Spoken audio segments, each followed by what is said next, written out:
जय हिंद दोस्तों, मैं आपका दोस्त अनिल कुमार और आप देख रहे हैं हमारा YouTube channel to the point education. दोस्तों, ये आज है 4 अक्टूबर 2022 और आज हम स्टार्ट करते हैं आज का करंट अफेयर्स। इस समय इस सेगमेंट में हम करंट अफेयर्स का डेली डोज लेते हैं। जो जितने भी कॉम्पिटेटिव एग्जाम हैं उनके अंदर जिसमें भी करंट अफेयर्स सिलेबस के अंदर होता है वो सबके लिए इंपॉर्टेंट है। मैंने आपको बताया कि क्वेश्चनों की संख्या भी ठीक ठाक होती है। जो 140-50 क्वेश्चन जिन एग्जाम्स में आते हैं उसमें लगभग 25 से 30 क्वेश्चन तक, 28 क्वेश्चन तक आते हैं। बाकी जिसमें 100 क्वेश्चन तक जिस एग्जाम में आते हैं, अगर करंट अफेयर्स है सिलेबस में तो उसमें 10 क्वेश्चन आपके आराम से आते हैं। इससे पहले भी हम डेली डोज एक तरीके से प्रोवाइड करा रहे हैं आपको। उसके साथ में जिस तरीके का क्वेश्चन आता है एग्जामिनेशन में, कॉम्पिटेटिव एग्जाम में जिस तरीके का क्वेश्चन आता है उसको भी हम लेते हैं, उसको भी डिस्क्राइब करते हैं आपके सामने और बताने की कोशिश करते हैं कि आखिर आप जब एग्जामिनेशन हॉल में बैठेंगे तो आपको किन परेशानियों को से रूबरू होना पड़ेगा उस जगह पे। यानी कि हम आपको पहले से ही तैयार करते हैं कि किस तरीके से क्वेश्चन का आंसर देना है और क्वेश्चन फॉर्मेट वहां पर किन किन तरीकों से हो सकता है। ठीक है प्यारे बच्चों, तो आइए शुरू करते हैं आज का पहला क्वेश्चन। मैंने आपको बताया था कि G20 देशों का सम्मेलन होने जा रहा है। कहाँ हो रहा है? इंडोनेशिया में होगा। पहले से ही बता ले, उससे पहले इंडोनेशिया में G20 देशों का सम्मेलन होगा 2022। ठीक है, 2022 का। उससे पहले अलग अलग तरीकों के वहां पे सम्मेलन होते हैं, जैसे मंत्री स्तरीय सम्मेलन हो गया आपका, मैंने बताया था शेर्पाओं का सम्मेलन हुआ था अभी कल परसों की क्लास में मैंने बताया था। वैसे ही अब इंडोनेशिया की राजधानी है जकार्ता, तो जकार्ता में ही जितने भी संसद के स्पीकर्स होते हैं, यानी लोकसभा के अध्यक्ष हुए या किसी भी संसद के अध्यक्ष हुए, उनका जो है स्पीकर कह सकते हैं आपकी स्पीकरों का या संसद के अध्यक्षों का, संसद जो होती है किसी भी देश, संसद के जो G20 के देश हैं, संसद के अध्यक्षों का एक सम्मेलन हो रहा है, अध्यक्षों का सम्मेलन हो रहा है। ठीक, अध्यक्षों का। तो अब संसद के अध्यक्षों का सम्मेलन हो रहा है तो आपको पता है कि हमारे यहाँ लोकसभा और राज्यसभा, ठीक, राज्यसभा होती है। तो भाग कौन ले रहा है? लोकसभा के जो स्पीकर हैं, लोकसभा के अध्यक्ष हैं ओम बिरला साहब, ठीक, ओम बिरला साहब इसमें भाग लेंगे। और राज्यसभा जो है, राज्यसभा के जो उपाध्यक्ष हैं हरिवंश नाम है, ये भाग लेंगे। मतलब ये दोनों लोग ये इंडोनेशिया के जकार्ता में जो G20 का सम्मेलन हो रहा है, समिट हो रहा है, उसमें भाग लेंगे। अब मैं आपको बता दूं कि राज्यसभा का जो सभापति होता है, ये तो आपको क्या हो गए, राज्यसभा का जो उपसभापति ये है, ये भाग ले रहे हैं। राज्यसभा का जो सभापति होता है वो उपराष्ट्रपति होता है। आप ध्यान दीजिए इसको। अब ये क्वेश्चन क्या होगा आपका? पॉलिटी का क्वेश्चन हो गया। ये क्वेश्चन क्या होगा? G20 कहां होगा? इंडोनेशिया में होगा। किस संसद अध्यक्षों का सम्मेलन है या स्पीकरों का सम्मेलन कह सकते हैं आप, ठीक, स्पीकरों का सम्मेलन है इसको कह सकते हैं आप। तो इनका सम्मेलन कहां हो रहा है? G20 का जकार्ता में हो रहा है। कौन कौन भाग ले रहा है? तो राज्यसभा के जो उपाध्यक्ष हैं, राज्यसभा के जो उपसभापति हैं, ठीक, हरिवंश, और लोकसभा के जो अध्यक्ष हैं या लोकसभा स्पीकर हैं ओम बिरला, ये दोनों लोग भाग ले रहे हैं। ठीक, ये सारे क्वेश्चन इंपॉर्टेंट है और लगभग यहां से क्वेश्चन आते हैं। 2022 का इंडोनेशिया, मैंने आपको बताया कि जब ये समिट जो G20 की हो रही है, ये 19 देश प्लस एक यूरोपीय संघ जो होता है, इनको मिलाकर G20 कुल 20 देश एक तरीके से हुए। अगर देश की बात सिर्फ करी जाए तो 19 देश होंगे, 19 देश हैं इसके अंदर, और प्लस एक यूरोपीय संघ है, जो कि यूरोपीय संघ के अंतर्गत भी बहुत सारे देश हैं। ठीक है, तो ये भाग कुल मिला जुला के इसलिए G20 ग्रुप 20 कहा जाता है, G20 कहा जाता है इसको। ठीक है, अब ये 2022 का है। अब ध्यान दीजिए कि यहीं पर इस समय जो अध्यक्ष है, G20 सदस्य का अध्यक्ष बनाया गया वो इंडोनेशिया को बनाया गया, इसीलिए इंडोनेशिया में हो रहा है। अगला यानी कि 2023 के अंदर जो G20 सदस्यों का अध्यक्ष बनेगा वो भारत बनेगा, इंडिया होगा। ठीक है, इसलिए जो 2023 का जो सम्मेलन होगा वो भारत में यानी कि नई दिल्ली में होगा। समझ रहे हैं आप बात को? तो ठीक है, नई दिल्ली में अगला जो सम्मेलन होगा G20 देशों का, भारत। उसके बाद से अभी नवंबर में मैंने बताया कि नवंबर में जाकर के G20 का जो है राष्ट्राध्यक्षों का सम्मेलन होने जा रहा है। जो मेनली क्वेश्चन का मेन होता है वो वहां से क्वेश्चन पूछे जाते हैं, लेकिन ये भी क्वेश्चन कम इंपॉर्टेंट नहीं है, ये भी क्वेश्चन पूछे जा सकते हैं। इसलिए G20 का जब मेन यानी राष्ट्राध्यक्षों का मतलब प्रेसिडेंट और क्या कहते हैं आपका प्राइम मिनिस्टर्स, यानी कि भारत के प्राइम मिनिस्टर जाते हैं और कुछ बहुत सारे देशों के प्रेसिडेंट भी आते हैं, राष्ट्रपति आते हैं, तो उनको हम फोकस करेंगे, ठीक है, उनके बारे में भी जानकारी लेंगे। इससे पहले हमने आपको बताया था कि जो शेरपाओं का एक सम्मेलन हुआ था जिसको अमिताभ कांत साहब ने हेड किया था, वो वहां पे गए थे सम्मेलन में।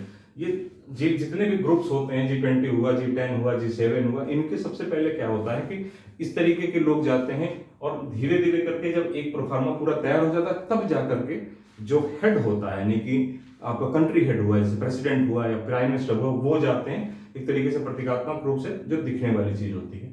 बातचीत लगभग चीजें पहले से ही तय की गई होती हैं, ठीक। तो ये आप देख लीजिए, आपकी बात हो गई।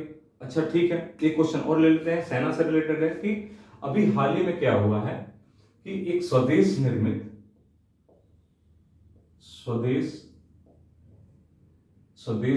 निर्मित हल्का लड़ाकू हेलीकॉप्टर बनाया गया है। हेलीकॉप्टर बनाया गया है। इसका नाम क्या है? हेलीकॉप्टर का नाम क्या है? ठीक, हेलीकॉप्टर बनाया गया है जो स्वदेश में बना है और हल्का है, ठीक।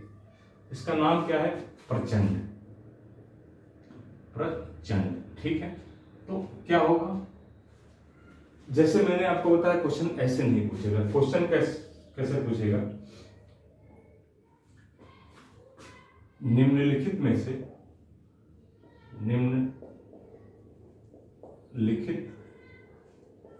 से प्रचंड है, ठीक। ए दे देगा फाइटर जेट, बी पानी की जहाज, सी हल्का लड़ाकू हेलीकॉप्टर, ठीक, और डी दे देगा समथिंग कुछ, ठीक, समथिंग दे देगा। तो अगर आप ये नहीं पढ़े होंगे, प्रचंड नहीं पढ़े होंगे, तो किसी कीमत पर आप ये नहीं समझ पाएंगे कि छोटा लड़ाकू हेलीकॉप्टर। ये फैक्ट है प्यारे बच्चों, ठीक है, ये फैक्ट है। इसको आपको लर्न करना पड़ेगा, इसको याद करना पड़ेगा, इसका रिवीजन बार बार करना पड़ेगा। क्वेश्चन ऐसे करके आते हैं, ठीक। और भी क्वेश्चन आ सकते हैं, जैसे यहीं पर दे देगा कि हाल ही में भारत में स्वदेश निर्मित हल्का लड़ाकू हेलीकॉप्टर बनाया गया, उस निम्नलिखित में से उसका क्या नाम है। इस तरीके के क्वेश्चन भी दे देता है, ठीक है। अब क्वेश्चन फॉर्मेशन इसी तरीके से होता है और इसी तरीके से आपको एग्जामिनेशन में सीधे मिलेगा। प्रीवियस ईयर क्वेश्चन उठा करके देख सकते हैं, ठीक है। इसको बनाया किसने है? इसका निर्माण किया हाल आप जानते होंगे कौन है? हिंदुस्तान एरोनॉटिकल लिमिटेड, ठीक। क्वेश्चन बहुत इंपॉर्टेंट नहीं है लेकिन फिर भी जान लीजिए, हिंदुस्तान एरोनॉटिकल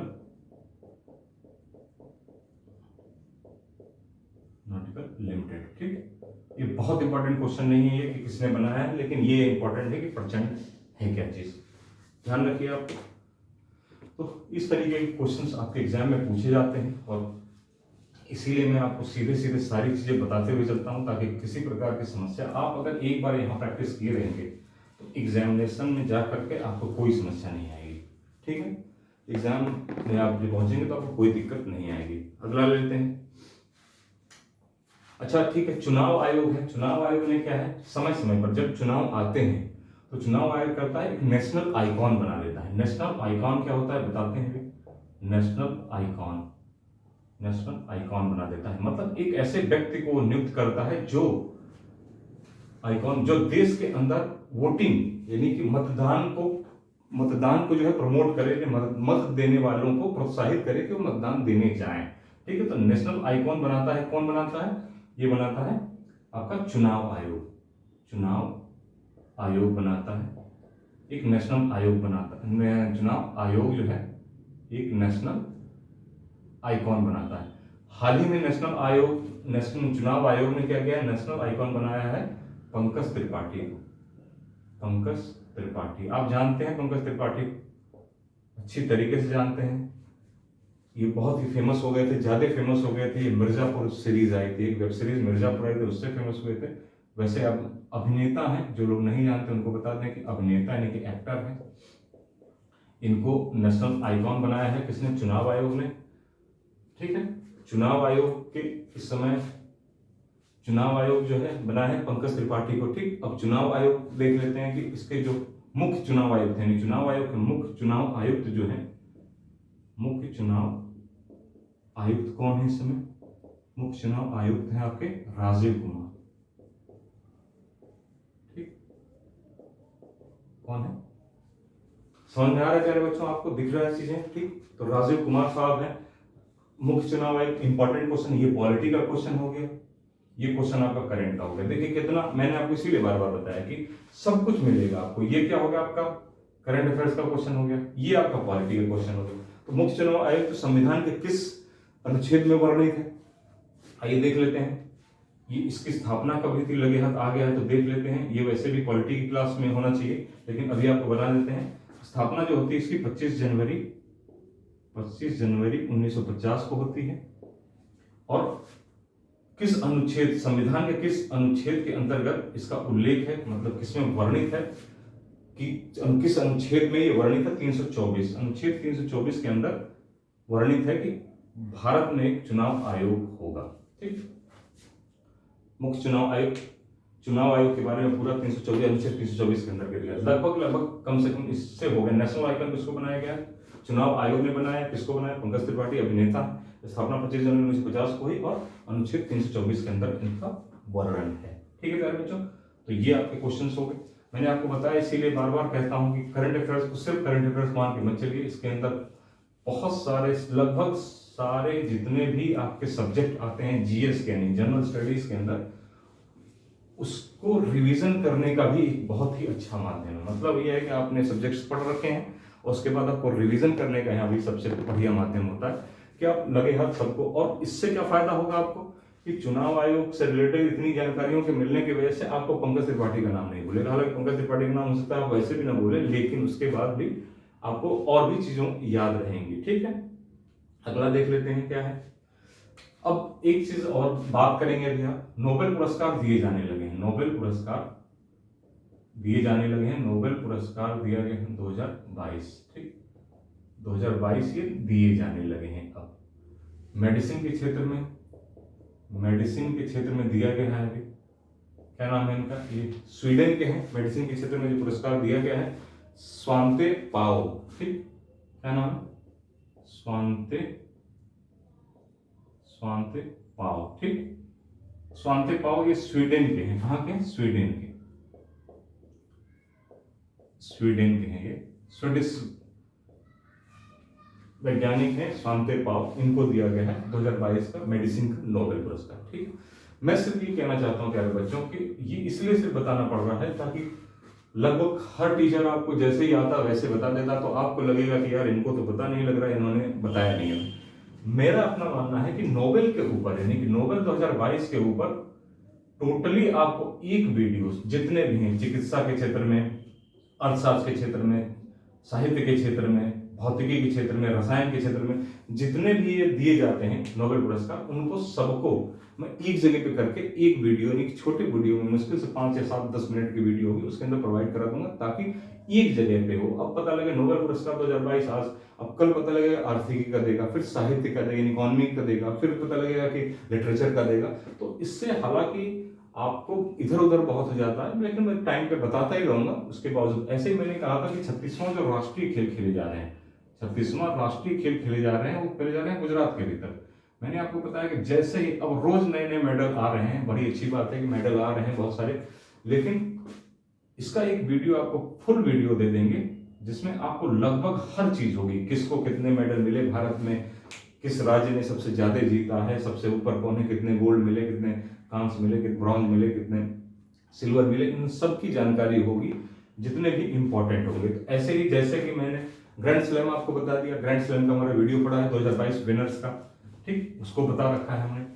ऐसे छोटे छोटे वीडियो आपको देते रह रहे हैं कि ताकि आपको कोई दिक्कत ना हो और आप आराम से चीजों को समझ सकें। ठीक है, तो छोटे छोटे वीडियो बना करके आपको देते रहेंगे। नेक्स्ट क्वेश्चन लेते हैं। अभी क्या हुआ है प्यारे बच्चों की टाइम पत्रिका जो है, टाइम पत्रिका ने क्या किया है, 100 उभरते हुए नेताओं का एक नाम दिया है, डेटा दिया है। 100 उभरते विश्व के उभरते हुए नेता कह लीजिए, व्यक्ति कह लीजिए, नेताओं का नाम दिया है, जिसमें भारत के एकमात्र व्यक्ति हैं, क्या है, कौन है, आकाश अंबानी। आकाश अंबानी बहुत ज्यादा आपको आश्चर्यचकित आप नहीं हो रहे होंगे आकाश अंबानी का नाम सुन करके। यहाँ पर अगर मेरा नाम होता तो शायद आप हो सकता है आश्चर्यचकित होते और पूछते कह रहे इनको कैसे आ गया। तो ये टाइम मैगजीन जो है, अमेरिका की टाइम मैगजीन है, 100 उभरते हुए नेताओं की सूची दी है, जिसमें आकाश अंबानी, भारत के एकमात्र व्यक्ति का नाम दिया गया आकाश अंबानी। आकाश अंबानी को आप किस रूप में जान सकते हैं, तो मुकेश अंबानी के बेटे हैं, आप इस रूप में भी जानते हैं। उसके साथ में जियो जो चलता है, जियो, इसके इस समय हेड आकाश अंबानी ही है और पूरा जियो इन्हीं को देखना, यही देख रहे हैं, ठीक है। तो एकमात्र व्यक्ति यही है। अच्छा, ये दिया गया था है जो ये टाइम पत्रिका जो देती है, वो व्यापार, राजनीति, सिनेमा आदि के क्षेत्र में जो उत्कृष्ट कार्य करता है, जो महत्वपूर्ण, जो बढ़िया काम करता है, उनको जो है ये टाइम पत्रिका उभरते हुए लोगों को, नेताओं को उसमें से देती है। इसमें भारत के एकमात्र व्यक्ति आए हुए आकाश अंबानी साहब, ठीक। तो इस तरीके से क्वेश्चन हमारे जो है आज 4 अक्टूबर जो है, 4 अक्टूबर में क्वेश्चन, इंपॉर्टेंट क्वेश्चन इतने ही थे। तो आपको इसीलिए बोर्ड तो प्यारे बच्चों चाहे तो 30 मिनट क्या 45 मिनट क्या 1 घंटे 1.5 घंटे करंट अफेयर्स ही पढ़ाता रहूं मैं आराम से, क्योंकि बहुत सारे क्वेश्चंस होते हैं जिसको मैं आराम से चाहूँ तो बता दूं। लेकिन इंपॉर्टेंट क्वेश्चन जो है, क्योंकि एक दिन का है, पर डे का, अगर मैं इसको भरता रहूंगा तो आप फिर रिविजन करने में और पता लगेगा कि जब सब कुछ डाल दिया जाएगा। मेरा अपना मानना है कि जब अगर कम पढ़ के, थोड़ा पढ़ करके अगर ज्यादा से ज्यादा क्वेश्चन मिलते हैं तो वो ज्यादा बेहतर है अपेक्षाकृत। आप बहुत पढ़ते हैं उससे पता लगेगा कि 1-2 क्वेश्चन अगर एक्स्ट्रा पढ़ जाए तो, अगर कुछ ऐसी जगह हैं जहां से क्वेश्चन इधर उधर हो भी जाए, उसको हमको बहुत ज्यादा पढ़ करके पता लगे एक क्वेश्चन का फायदा मिलता है और उतने ही पढ़ करके कहीं से मुझे 5 या 7 क्वेश्चन मिल जाते हैं, तो बेहतर ये है कि उस चीज को किनारे करके आप इसको पढ़ के, स्ट्रेटेजी इसी को कहते हैं प्यारे बच्चों की। अगर 500 पेज की बुक है, अगर उसको पढ़ते हो आप और यहाँ से आपको क्वेश्चन, मान लीजिए अगर 20 क्वेश्चन करने हैं, 20 क्वेश्चन में से अगर यहाँ से आपको 5 ही क्वेश्चन मिले और एक आपको 250 पेज की किताब पढ़ करके बाकी 15 क्वेश्चन मिल जाए, तो इस 5 क्वेश्चन की कुर्बानी दे दी जाए पहले। यानी कि पहले इसको नहीं पढ़ना है, पहले इसको पढ़ना है। 250 पेज की 250 बार पढ़ लीजिए, ये 15 नंबर आपके पक्के हो जाए। जब ये 15 नंबर आपके पक्के हो जाए, फिर इसके ऊपर टाइम लगाना है, ताकि ये 5 क्वेश्चन में से अगर 1-2 क्वेश्चन भी मिल जाए, अगर बिना पढ़े भी मिल जाए 1-2 क्वेश्चन, तो भी बुरी स्थिति नहीं है, बहुत अच्छी स्थिति है, ठीक है। इन चीजों का ध्यान देना है आपको, बार बार रिवीजन करना है। किसी भी, मैंने आपको बताया, इससे पहले ही बताया, अभी बता रहे हैं, और भी टीचर 1500-2000 टीचर यही बताते रहते हैं कि एक बुक को कई बार पढ़ना बेहतर होता है। कई बार पढ़िए, ना कि कई बुक को एक बार पढ़ते रहिए, ठीक। मतलब कई बुक को एक बार पढ़ने से लाख दर्जा बढ़िया है कि एक बुक को आप जो है कई बार पढ़िए। अगर आप एक बुक को कई बार पढ़ेंगे, ये ज्यादा बेनिफिट होगा आपके लिए, जबकि दुनिया भर की किताबें आप समेटे हुए, किताब कोई खराब होती नहीं, बस 1 घंटे की बुक कोई सी भी ले लीजिए। अगर आपको किसी भी सब्जेक्ट की प्रॉब्लम है कि नहीं, आपको समझ में नहीं आ रहा है, हालांकि कुछ चीज़ों के बारे में मैंने बुक बता रखी है, अगर आपको लगता है कि कोई बुक आपको नहीं समझ में आ रही है कि इस सब्जेक्ट के लिए कौन सी बुक पढ़ें, आप अपना नाम, उसके साथ में आप किस कंपटीशन के लिए आपको बुक चाहिए, वो रखे हमारे कमेंट सेक्शन में बोल सकते हैं। मैं आपको उस किताब का नाम हिंदी और इंग्लिश दोनों में बता दूंगा, ठीक। और आपको सॉल्व, इसके साथ साथ में अगर कोई परेशानी आपको है, खासकर कॉम्पिटिटिव एग्जाम देने से रिलेटेड कोई भी जानकारी आपको चाहिए, तो आप हमारे कमेंट सेक्शन में बोल सकते हैं। मैं आपको, अगर आपको लगता है कि नहीं आपको सीधे बात करनी है, तो आप अपना नंबर डाल दीजिए उसमें, मैं आपको कॉल करके आपकी जितनी परेशानी है वो दूर करूंगा। कोशिश रहेगी हमारी कि दूर कर सकें। कॉम्पिटिटिव एग्जाम का मतलब यही होता है प्यारे बच्चों की, ये कंपटीशन होता है एक दूसरों से ही, बस वो कंपटीशन हेल्दी होना चाहिए और आपको कहीं ना कहीं अपने अगल बगल वालों से ज़्यादा करना होगा अगर आप उस कंपटीशन में आना है तो। ठीक है, तो आज के लिए इतना ही। इसके साथ ही हमारी एक हिंदी समीक्षा अधिकारी, सहायक समीक्षा अधिकारी की हिंदी की क्लास होती है, जो कि रात के 8-9 बजे तक वीडियो अपलोड होता है। अगर आप चाहें तो हिंदी की क्लास आप कर सकते हैं। वीडियो अभी भी पड़ा हुआ है, कल का वीडियो पड़ा हुआ है। और इसके साथ मैं आपसे रिक्वेस्ट करता हूं कि आप हमारे चैनल को सब्सक्राइब करिए, यार दोस्तों के साथ शेयर करिए, ताकि ज़्यादा से ज़्यादा लोग लाभान्वित हो और हमें भी हौसला बढ़े। मैं आपका दोस्त अनिल कुमार और आप देख रहे हैं हमारे YouTube channel to the point education. जय हिंद, नमस्कार।